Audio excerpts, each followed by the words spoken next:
A name that many people have forgotten still lives on in the holy texts, from the still deserts to the nomadic camps of old travelers. His name is Ishmael.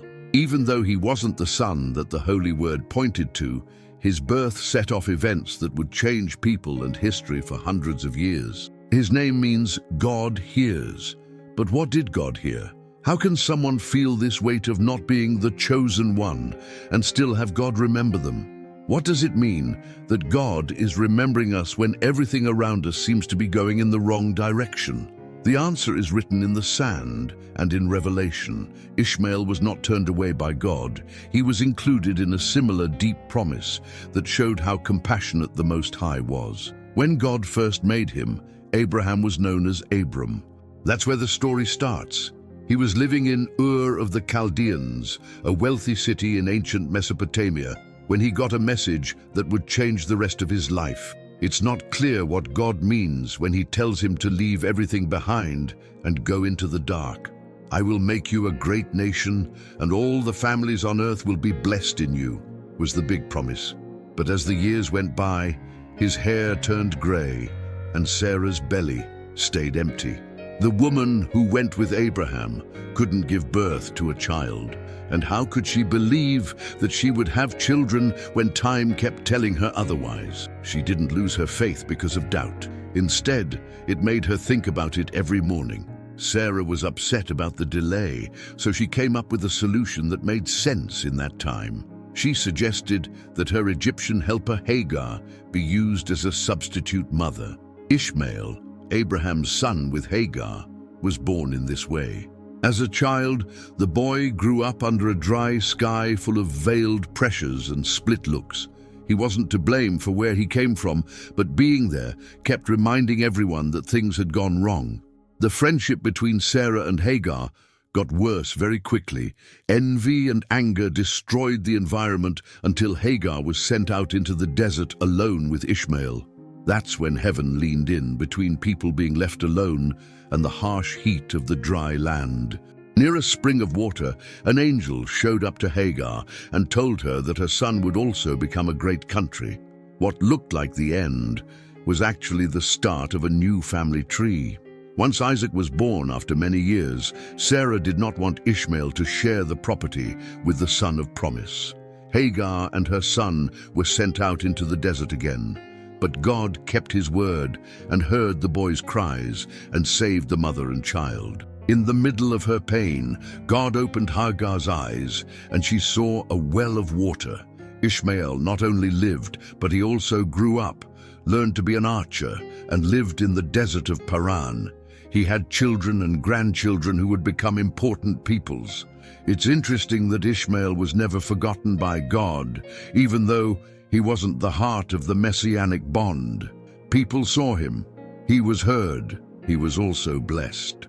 Many hundreds of years later, there are still people who say they are related to Ishmael.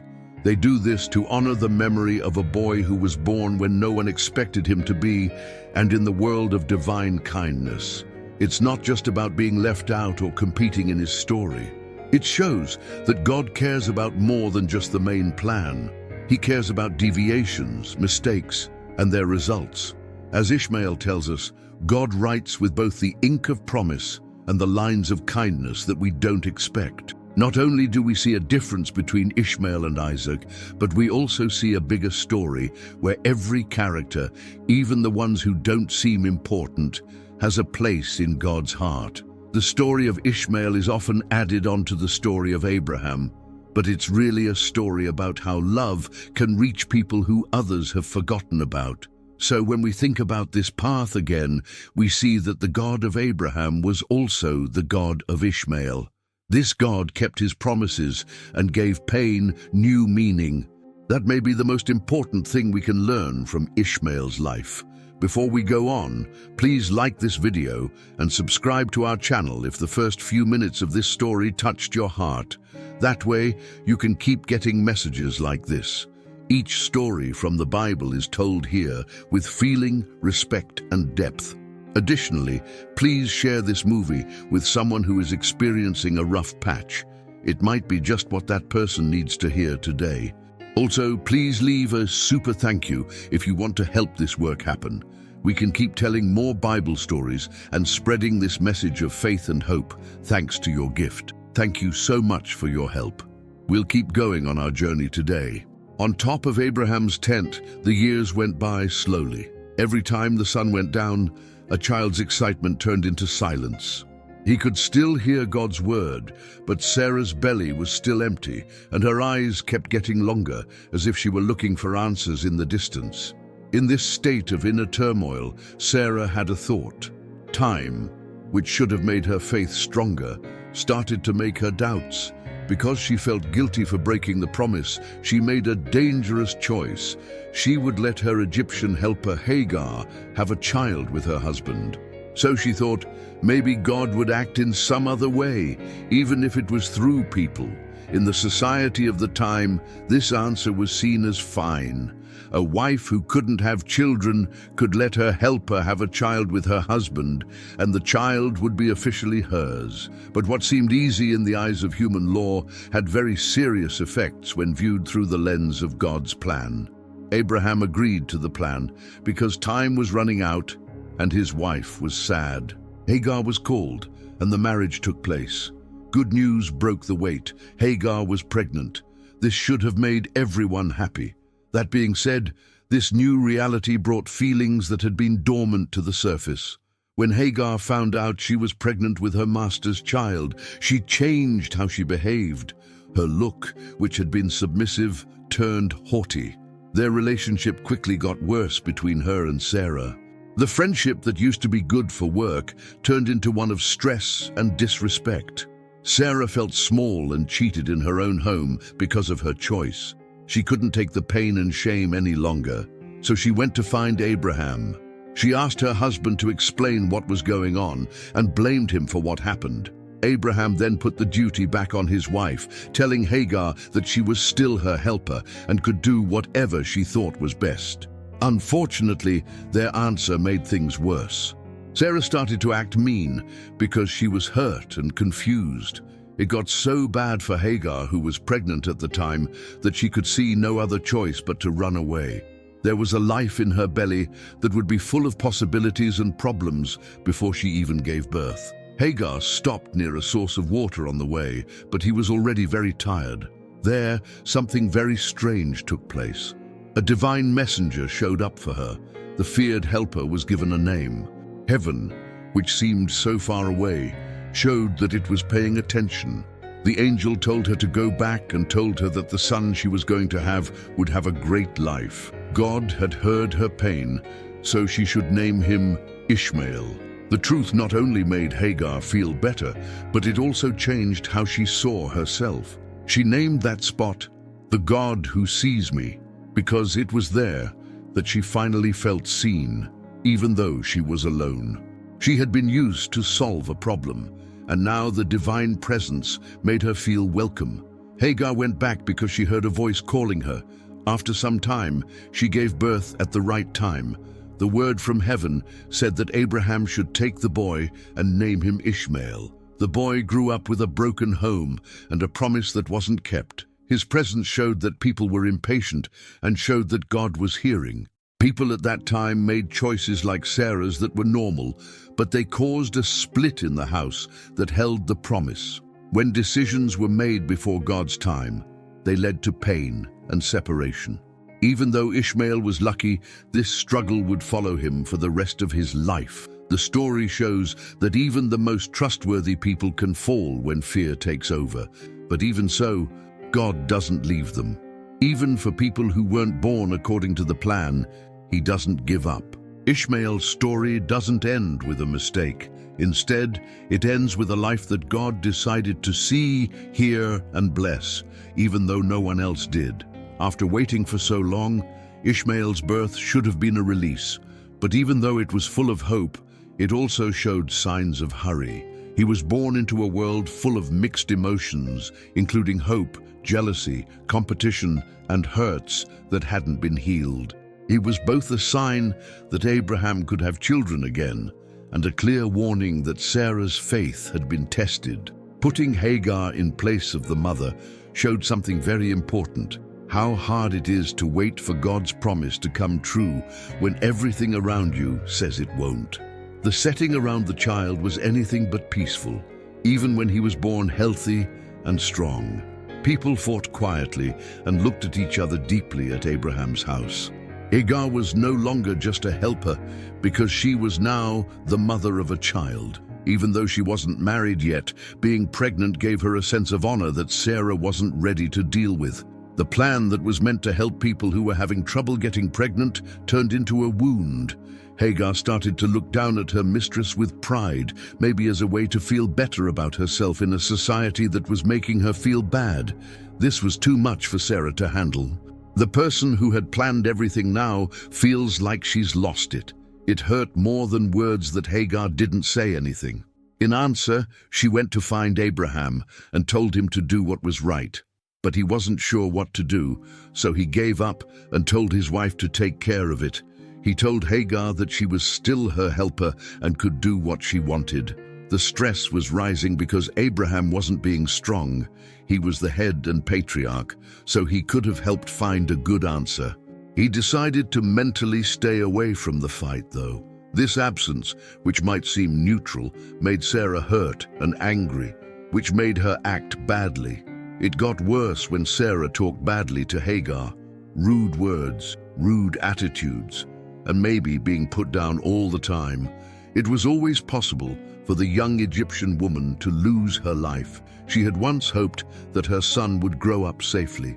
It was because of this weather that she chose to leave. She went to the desert even though she was pregnant, weak, and by herself. The same area where God would often meet people who had been turned away or rejected. But this story, which is full of rushed choices, is also a picture of God's kindness. Because Hagar was surprised when she was alone there. The message from heaven found her by a body of water and did not judge her. Instead, he called her by name. God would not forget her son, he told her, and asked her to come back. Even though he wasn't born according to plan, that boy would have a future. He'd be the father of a great country. He would also have a name that would always remind people of him. God hears, Ishmael said. There was more going on between Sarah and Hagar than just a feud. It showed that trust had been broken between the two women and between the man and the promise he had made. It was a rush by people trying to guess what God would do, and it had long-lasting effects. Still, God did not turn away. Even though things were going badly, the promise did not go away when Ishmael was born. God hadn't changed his mind, but he didn't forget about what had happened either. He accepted Hagar, recognized her pain, gave her pain a name, and gave her son a reason to live. This shows that even though people make mistakes, God's grace is big enough to reach people who were born when things went wrong. When Hagar came back, she did what God told her to do. She went back to the house that hurt her, not because she was weak, but because the voice in the desert told her to. It was there that Ishmael was born and grew up for a while, in a home where people still had strong feelings about bad choices. Still, her life would go on in the eyes of a God who never leaves. Hagar had worked as a servant in the tent for a long time. Her steps were quiet, and she always looked sad. It was hard to tell that she was there. Everything changed when she got pregnant. The life that was growing inside her was not like other lives. It was the son of Abraham, the father of endless promises. She had a child, which her boss had never had before, even though she didn't have a title or a promise. This new state made her feel something she had never felt before. Hagar started to have a different view of herself. The belly that grew was both real and symbolic. As a stranger, she had become a tool for something that seemed to belong in the main house before. And this change, which was normal during a short period of social advancement, made her lose respect for Sarah. With her haughty looks, short words, and attitude, it seemed like she no longer felt like a lesser person in the home. At the same time, Sarah was going through two kinds of pain. She was still not pregnant, and she was being looked down upon. The waitress's pride made the wound that she had opened worse. It hurt even more when Hagar was mean to her, and Sarah acted out badly because she couldn't handle the pain in a healthy way. Her treatment of Hagar became cruel and severe, which showed how ashamed she was. This response was caused by both anger and the weakness of someone who thought she had lost something that should have been hers. Sarah did not find comfort in prayer or divine guidance. Instead, she decided to hide her feelings. By dominating Hagar, she tried to regain her pride by channeling her anger into power. Being like this doesn't help the cut heal, it just makes the pain worse. Hagar could no longer stand being in Abraham's tent. Threats that were not meant to be taken seriously, hard work, and rude silence all added up to more weight than desert sand. Hagar ran away because she didn't know where to go, and her desire to stay alive was strong. Unsafe, pregnant, and by herself, nowhere was she going. The desert is her way. It might look like Hagar was being weak when she ran away, but she was desperately trying to get away from being shackled. She would rather go into the unknown and face its risks than keep being embarrassed every day. That woman, who didn't have any power or friends, walked through the rocks and heat, not knowing if she would make it to the birth of her son. In this case of being left alone, something very strange happened. She was found in the middle of nowhere, next to a body of water. According to the Holy Book, the angel of the Lord showed up to her. However, this wasn't just any messenger. Many stories say that this person is actually God himself. He also calls her by name, not just any old name. Hagar, Sarah's servant. This welcome tells us a lot. It doesn't matter to God who she is or what she's going through. But he also doesn't see her only through the lens of her pain. Where have you come from? Is a very important question for the angel to ask. Where are you going? He doesn't need to know that. The question is not meant to help. It is meant to provoke. He tells Hagar to think about her past, the choices she has made, and the unsure future that lies ahead. Her answer is very short, almost a whisper. This is all she says. I am running away from Sarah, my mistress. She doesn't talk about her plans. She speaks from fear, but she also tells the truth. She doesn't try to explain herself. She doesn't fight her pain. One of the most moving parts of the story is this meeting at the well. God sees Hagar, a woman that most people can't see. People understand her pain, believe her story, and stop her from running away, not with judgment, but with hope. God finds her and leads her. He does ask her to come back, but he also lets her know that she will not be alone. This divine involvement doesn't end the fight right away, but it does give the battle more meaning. Hagar comes back a different woman. A living word lives in her heart. She gives her son a name, and she knows for sure that even in the driest areas, there is a God who sees. With its harsh, quiet, and empty scenery, the desert had become Hagar's only safe place. She walked randomly, trying to get away from the pain, anger, and suffering that had built up in her soul. Even though her feet were moving, her heart wasn't sure where it was going.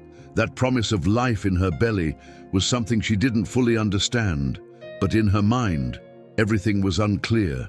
Where would she go? Who would want to take care of her? If her child even lived, what kind of future would he have? Being completely open to harm, this is when divine action took place, not as a punishment, but out of great kindness. In the dry desert, next to a spring on the way to Sara, she heard a voice calling to her. The Lord's angel not only showed up, but he also knew who she was. He told her name and said she was Sarah's servant, which meant that God knew not only what was happening to Hagar at that moment, but also everything that had happened to her in the past. Where did you come from? Where are you going? These words are like an arrow that cuts through the air. These weren't normal questions. They were prompts to think. Hagar, who was tired, told the truth. She was running away from her owner. The angel then told her something that seemed mean at first. Go back to your mistress and obey her. There was a promise that would change everything, though, along with this order. I will give you so many children that they can't all be counted. These words were just as important as the promises made to Abraham. To put it another way, God was incorporating Hagar and the child she carried into a bigger plan than she knew. What looked like a mistake made by people was now seen by God as part of a good plan. The angel didn't leave, though. He told that boy, who was still making his way, what would happen in the future. You will have a son and name him Ishmael, because the Lord has heard your suffering. Ishmael, which means God hears, would always tell people that God hears their silent cries. His life would not be easy. He would be a man with a strong will who would be at odds with many people, but he would live longer than his brothers, which means that his family would live on and have land. This harsh and disturbing account didn't take away from Ishmael's worth. Instead, it made Hagar ready for the problems that were to come. But God didn't promise her instant peace. He did promise her and her son that their stories would be told by the Most High. The desert, which was usually a sign of being alone, was now the place where things were revealed. The eternal God saw and heard Hagar, who no one else had seen or heard before. That changes everything. People didn't just throw her out at the end of their stories. Her life had meaning, her future was important, and her pain was felt. You are the God who sees me, Hagar said to the place where she met the angel. Even though it was the most unusual thing that could have happened, she was sure that God knew she existed. The call to go back to Sarah's house wasn't a punishment. It was an offer to trust. Even though God didn't say it would be easy, He did tell her He would be there with her. Going back to a place where we were hurt can seem like a bad idea at times, but with God's help, even unfriendly places can become places where we can do good things. Not only did the promise of a great child comfort Ishmael, it also showed that he would be born while the Lord watched over him. He wouldn't just be the son of the servant. His children would also have a place on earth because he was the father of all people. The name Ishmael would always tell people that heaven feels their pain. The meeting between Hagar and the Lord's angel is still one of the most moving examples of God's kindness in the Bible. God shows himself not only to kings and prophets, but also to a foreign woman who is lost in the desert and is pregnant. He does this to tell us that he sees, hears, and calls us by name, even when things are at their worst. Hagar thought her fate was set when she was alone in the desert and felt like no one could see her. But God found her when she was most open to being hurt. He saw her, as well as talked to her. The one who made heaven and earth felt her pain and spoke words that would last forever to comfort her and give her a reason to live. The woman who society had given up on was given a name, and God himself gave the child in her belly a name before it was born. God hears is in the name Ishmael, so it wasn't picked at chance. It would always serve as a warning that no honest cry goes ignored. The story of Hagar shows us that we can trust God even when things look like they are going wrong. It shows that God is not only in castles with preachers and kings, but also in deserts with people who are crying by themselves. Hagar was neither a famous mother nor a famous heroine. She was a foreign helper who was pregnant and had a broken heart. Still, God saw her. That changes everything. After all, going back home took guts. Giving in to Sarah again wasn't an easy choice, but the promise she got in the desert gave her the strength to do what Sarah said. She didn't come back as a loser. She came back as someone who had been touched by a live word. She went back to work, knowing that she was carrying a son that God had blessed, and that he had a plan for his life from the time he was a baby. The day of birth came and went. When Hagar gave birth to a boy, Abraham named him Ishmael, just as the angel had told him to do. He was seeing some of an old wish come true. He was the first son of the king, but there was a son who wasn't born because of the first plan, but because of a second, still divine promise. When Abraham held Ishmael for the first time, he was 86 years old. He might have thought that the wait was over at that point.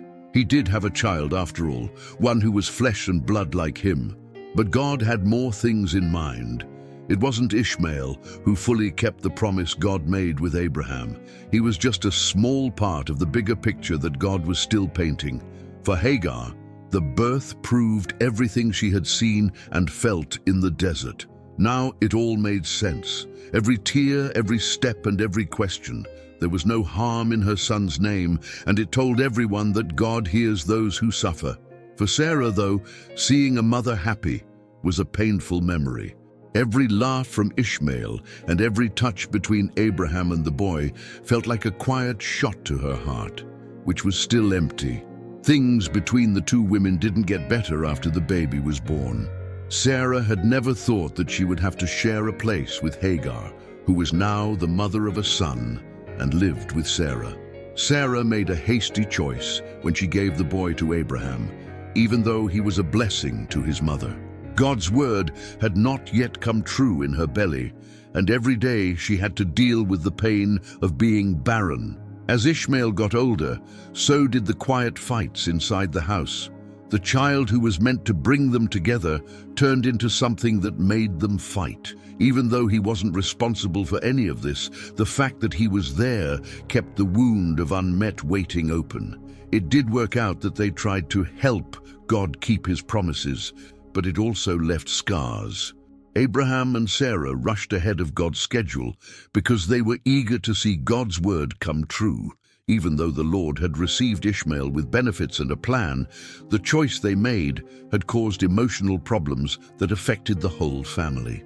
History has shown us over and over that not every good thing that comes from a human answer is good without pain. God did not always plan for what he allows. Still, he changes. He fixes things. He goes with them.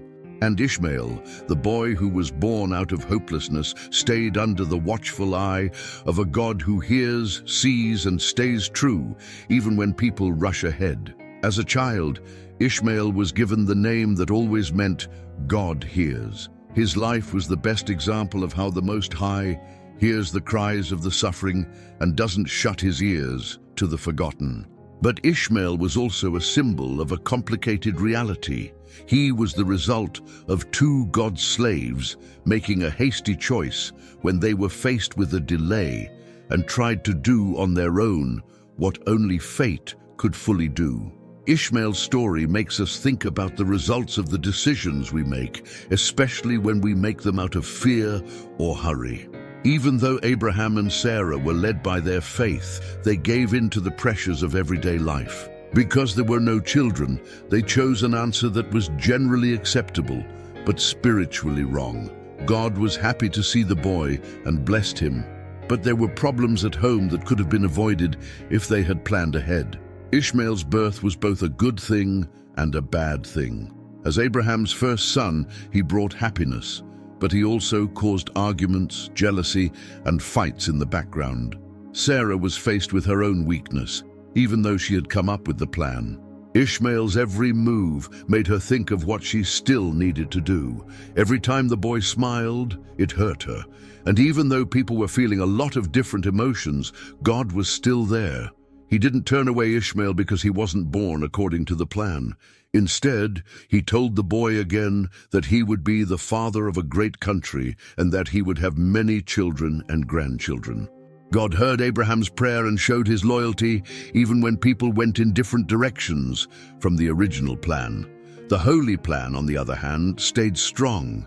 Abraham was promised that he and Sarah would have a son and that this son would have a special child.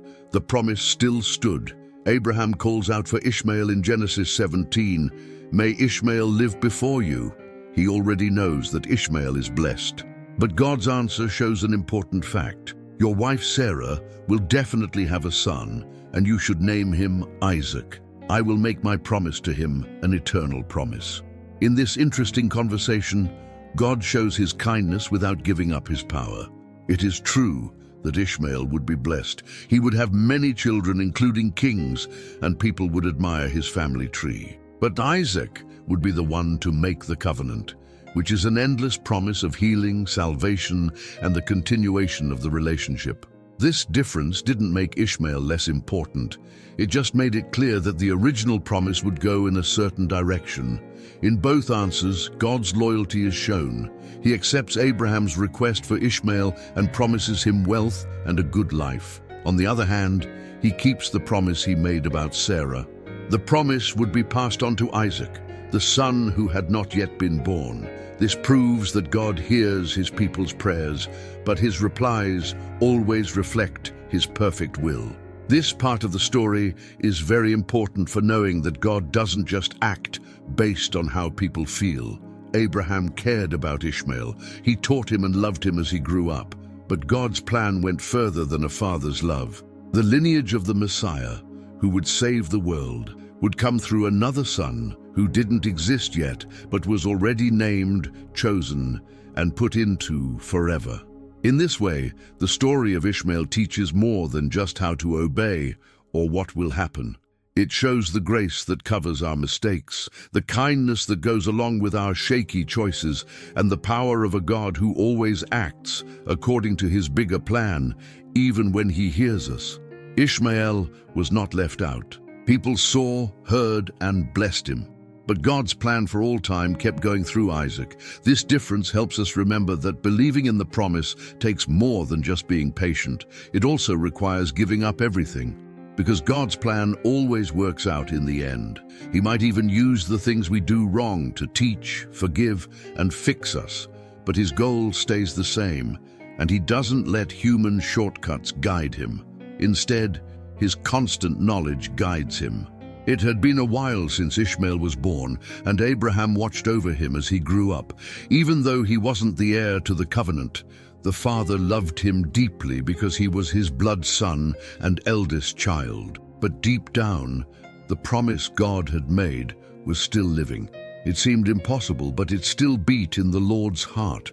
In the end, God told Abraham that Sarah would have a son, but he was already almost 100 years old. The long-awaited promise was now coming true. It was an answer that made no sense at all. The father learned that God's time doesn't work with human clocks after years of trying to figure out how God works. Isa 55:8-9 says, "My thoughts are not your thoughts, and your ways are not my ways." When Isaac was born, he brought both happiness and assurance. He really lived up to what God had said he would do from the start.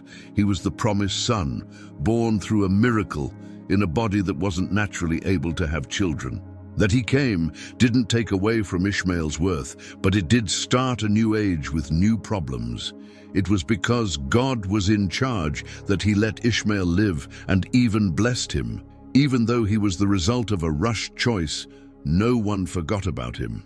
As promised, God gave him a great child, and he kept his word.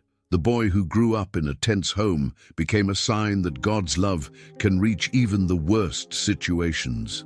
But when Isaac was born, the mood in the house changed. Sarah changed the way she looked at Ishmael after becoming a mother. She was no longer just her son's helper. She was now a possible threat. Something inside her lit on fire when she saw Ishmael making fun of or playing with Isaac. What might have looked like a normal thing for brothers to do was seen as a sign that they would soon be competing with each other. Then Sarah made up her mind. She told Abraham to send Hagar and Ishmael away. It was not okay for her to share her fortune with the son of the helper. She had to make a hard choice because she wanted to protect him, but also felt unsafe. She could only have one child. Even though Abraham loved Ishmael, he stood for the past of human effort, not God's plan that was now coming to life in front of her. The request caused Abraham a lot of stress. He was his son, and there was nothing in him that made him want to send Ishmael away. But God spoke again. In Genesis 21, the Lord tells Abraham to pay attention to Sarah and say again that Isaac will be the heir to the bond. But he also tells Abraham, "I have heard you about Ishmael. He will make a great country." This sentence paints a picture of how faithful God is. God hears our prayers, even if the answer he gives us is different from what we thought it would be. God gave Ishmael to Abraham when Abraham asked for him, but only in the way that God had planned. Through Isaac, the covenant, the messianic purpose, and the bloodline of blessing that would reach all countries would live on. Ishmael, on the other hand, would not be left out. He would have his own fate, become famous, and have many children. The story of Ishmael shows us how big God's love is. Not only does he fix our steps, but he also turns our deviations into roads that lead to salvation. Even when we move too quickly and get in the way of His will, He is still there, ready to listen, act, and make things right. The story also shows that giving up things in order to believe God's plan, in order to accept something better, Abraham had to give up something he loved, and even though it hurt, it felt good to be free. While Sarah's faith was tested, Isaac was born. He was the promise, and not just because he was Sarah's son. Ishmael showed that God hears us. Isaac was a sign that God will do what He says. So Abraham's family felt the weight of decisions people make and the power of God's promises. When we look at this story, it tells us to trust not only what God says, but also when He says it. Because God's plans always work out. It doesn't matter if we get off track. He will still listen, forgive, and guide everything for the good of those who trust Him. Some time went by, and Isaac grew up with his parents close by. If it was time for him to be weaned, which was a big deal in their society at the time, Abraham threw a party to celebrate. It was a big deal because it meant the boy was no longer dependent on breast milk and was moving on to the next stage of life. Friends, family, and staff came to see this new stage. In the middle of the party, though, something that seemed easy would cause them to make a tough choice. Sarah saw Ishmael, who was about 14 years old at the time, playing with Isaac. Even though the Bible doesn't say exactly what Ishmael was thinking, Sarah had a strong response to what he said. She might have seen insults or ridicule, or she might have just felt the start of a fight. Being with Ishmael, who was now a teenager, and the little heir to the promise made her feel threatened. Sarah didn't think twice because she was worried about her son's fortune. She told Abraham to do something strong. She wanted Hagar and Ishmael to be sent away. She said that the son of the helper shouldn't share the property with Isaac. This demand cut Abraham like a knife to the heart. He had one son, Ishmael. He had been his friend since childhood. He was real to him. He felt terrible when he thought about being sent away with his mother, but God stepped in. Part 21 of Genesis records that the Lord spoke to Abraham and gave him some very shocking advice. He told him to pay attention to Sarah. He told Isaac that he would be the heir to the promise, but he also told Ishmael that he would not be left behind. The promise that was made to him still stood. God was going to make him a great country. No one would forget or leave Ishmael behind. Though it hurt, Abraham did what he was told. He made Hagar bread and a skin of water in the morning and gave them to her. She left with her son in silence. They were now going to the desert of Beersheba, which might have been their only choice. There were no promises and no plan for when they would arrive. There was only sand, sun, and quiet. In the Bible, the desert is both a place of hardship and a place where people can meet God. Ishmael and Hagar were once again in a place where they thought they were lost. There was no more water. The heat never stopped. Hagar was tired, so she put the boy under a bush and left. She could not stand to see him die. She sat far away and cried. She was in a lot of pain. The mother had been promised things in the past, but now she only felt abandoned. But once more, God heard her. The answer came from heaven.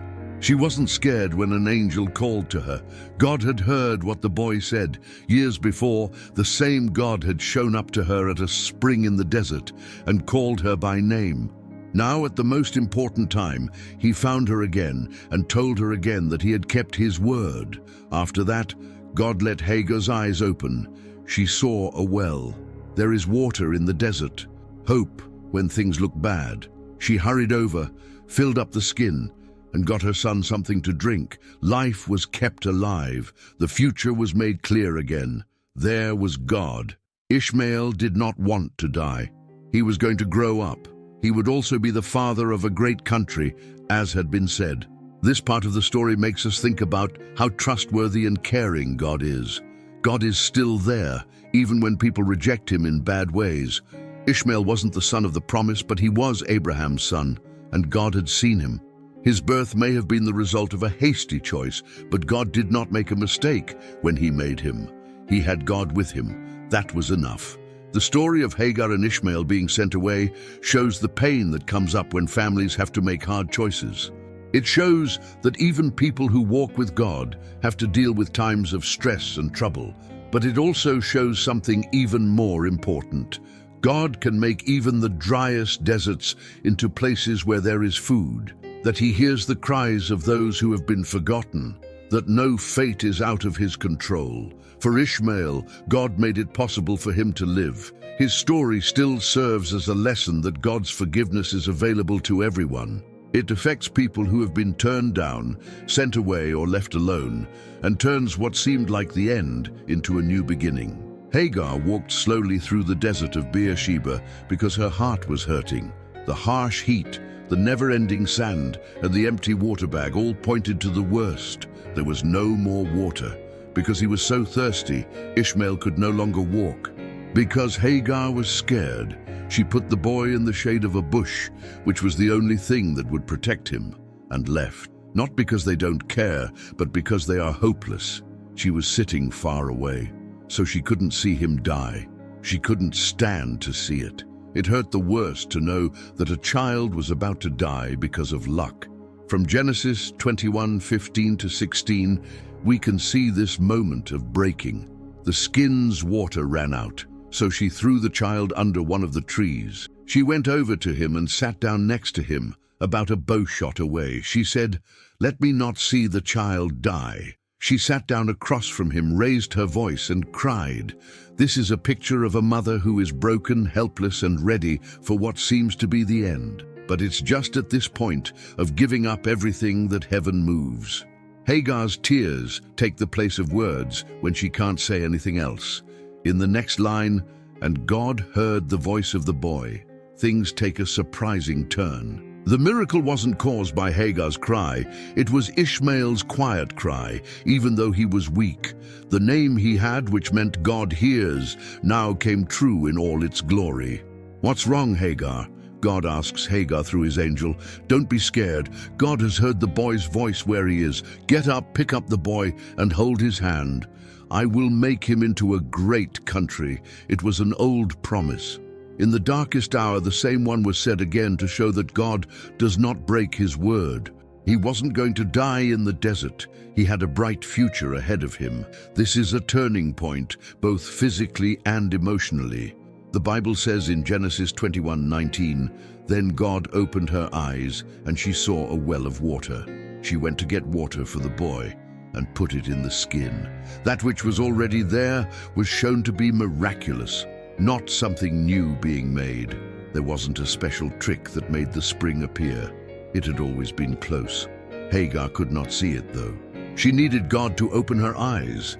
This little thing has a lot of meaning. How often do we lose sight of what has already been given to us when we are sad?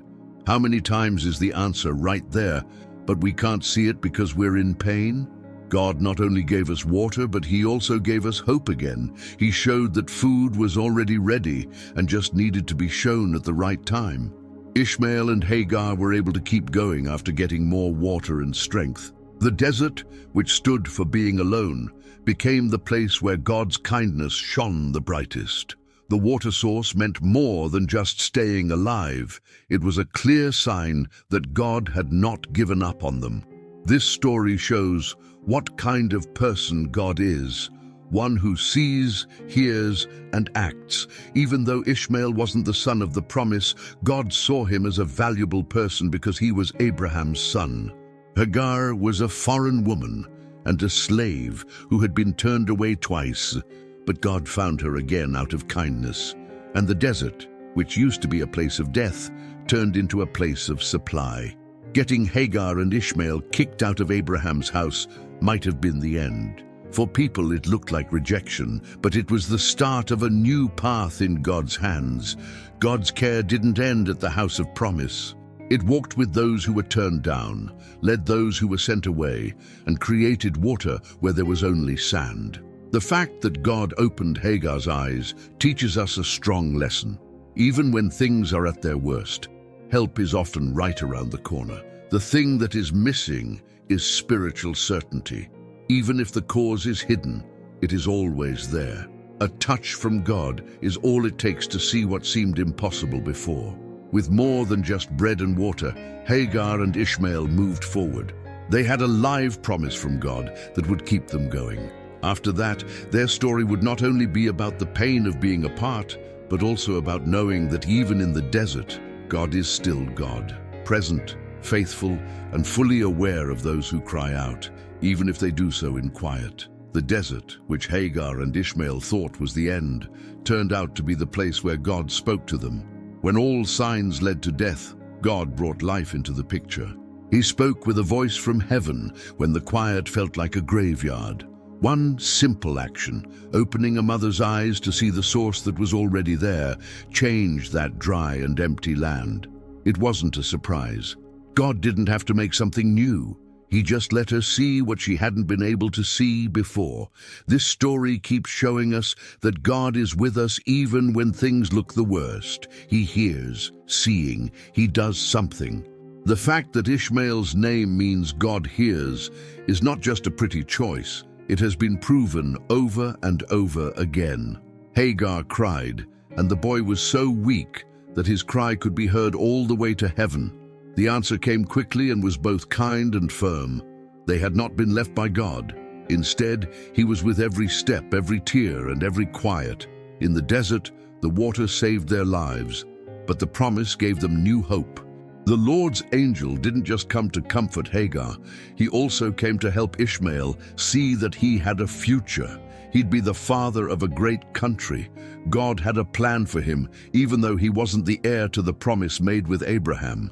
He didn't just happen to exist. His life had a plan, a goal, and a fate. God had already said this, but he said it again. He keeps his promises. As Christians, this story tells us to believe in a God who shows himself to people who are on the outside, unpopular, or walking alone in the desert, not just the main characters of the stories. He doesn't ignore anyone. He loves everyone, no matter what. He doesn't need buildings made by people to show that he is loyal. After being kicked out of Abraham's house, Hagar and Ishmael found God alone, where no one else could reach them. It shows a lot about people that Hagar kneels and cries away from her son. She gave up. She was no longer strong enough to go on. Things did not wait for her to have enough faith, though. It still came. This shows something very important. God moves both when people have strong faith and when they have no faith at all. He comes when we can't pray, hope, or fight anymore. Even though Ishmael was born quickly, he was filled with grace. This shows us that God can make any story better. The holy plan stays strong even when people go in different directions. Even better, he turns our wrong turns into roads for his praise. Ishmael was lucky even though he came from a bad family. Instead, God used his path to show that his kindness isn't picky and that he cares about everyone, even those that the world leaves behind. This part of the story also asks you to trust it. How often do we feel like Hagar, with nothing to eat and pain in our eyes, thinking that everything is over? And how often is the cause nearby, ready but not seen? This teaches us that God may be closer than we think to help us. What's missing is not the resource, but something more clear. And because he is good, God knows just the right time to open our eyes. Ishmael and Hagar's story doesn't end in the desert. It goes on with the sure knowledge that God is with it all the way. They not only made it through, but they were also helped, guided, and given promises. Through that point, they knew they were not alone. God had shown that he was not only the God of the patriarchs and the promises, but also the God of those who suffer alone. As people who follow Christ, we are asked to remember this lesson. We have to believe that God who hears, sees, and gives stays the same. Sometimes the answer is already there. We just need him to help us see it. That's why we need to learn to count on him in every situation and ask for his guidance, even when things don't seem clear. Hagar's desert turned into a shrine. Thirst turned into proof. But Ishmael, the boy who almost died in the bush, lived to be the leader of a great country because God heard, because God stepped in, because God never leaves his own, not even the ones the world tries to forget. It was hot again, and the sun was high in the sky. Hagar still walked slowly. She wasn't the same woman who had run away twice anymore. The boy Ishmael grew up with her. His eyes reminded him of the desert, but they also showed that he was sure that God had helped him. Every breath was proof of God's steadfastness. Heaven had said, "I will make him a great nation," and each step was a live answer to that promise. Even though the split tore Abraham apart, he had faith. He had faith that God would take care of his son, and it paid off. At the end of the story, there is no sad goodbye. Instead, there is the knowledge that God's hand moves us perfectly, even on the roughest roads. What God, who sees, hears, and acts, had promised was being kept. Ishmael was filled with kindness. Even though he wasn't the heir to the promise, he got strong growing up in the desert and learned to get by with little. He learned to count on the things that were most important and to know that God cares even when it seems like nothing is going right. He learned to shoot an arrow, started a family, and gave rise to many people. The boy from the bush grew up to be a leader because God kept him alive. We can learn from Ishmael's story that it's not just about where we come from, but also about who goes with us on our trip. God can rewrite our pasts and turn them into stories of healing, even if they are marked by hasty choices or pain we didn't choose. Ishmael wasn't turned down, he was made. He wasn't forgotten, he was picked out to do something special. The woman whom God saw, on the other hand, is still represented by Hagar. In a world that didn't care about her or pay attention to her, heaven called her. The all-powerful God looked at a worker from another country and said, "I see you." That fact has been passed down through the years to reach us. When everyone else is busy, God is still there. He hears the heart even when the voice fails. This story moves us deeply because it reminds us of our own paths. At some point, we all have to deal with deserts. We've all felt worthless, forgotten, and worn out. This story, though, tells us that these times are not the end. They are times when God shows himself to us in the most personal way. He opens our eyes in the wild. He talks when there is quiet. He shows that he has already given when there isn't enough. We are told to live with the same faith as Christians. The story of Ishmael and Hagar shows us that we should have faith even when we can't see the way. To keep going even if the water bag looks empty. To pray even when there isn't much hope left, because the God who worked with them is still the same. He doesn't change. He still hears. He can still see. Things may also seem to go against us in our lives. The truth can hurt us. You can close doors. Tears can be quiet. But God's care never changes. He doesn't walk away from a cry. He's not behind schedule. He will also open our eyes to the source that is already close by when the time comes. Faith that is grown up can be seen in Abraham's trust in God. Even when God sent Ishmael away, he didn't fully understand everything, but he believed, and their faith paid off. Ishmael was alive. He became an adult. He did well, because the promise was in God's heart, not in the hands of people. We are called to do the same thing as we read this story today. To trust God even when saying goodbye, to trust his words even when he doesn't say anything, to understand that even when things don't go as planned, there is still a spiritual reason at work in us. Remember that the same God who helped Hagar see water in the desert can also help you see things when they seem dark. He has already done what needs to be done. The cause is close, even if you can't see it right now. Trust, believe. Last but not least, may our lives be like Hagar and Ishmael's, proof that God is true, that no matter what we go through, we always know that the Lord is with us. He leads, gives, and watches over. And most importantly, he keeps every word he makes. Ishmael and Hagar lived, did well, and left a legacy, not because they had everything, but because God was with them. And that's the best wealth of all. May this truth also lead you on your way. Also remember that the story of Hagar and Ishmael shows us that God is always with us, even when things look the worst. If this message touched your heart, please like it, share it with someone who needs hope, and stay tuned to our channel. God hears, God can see, God also cares.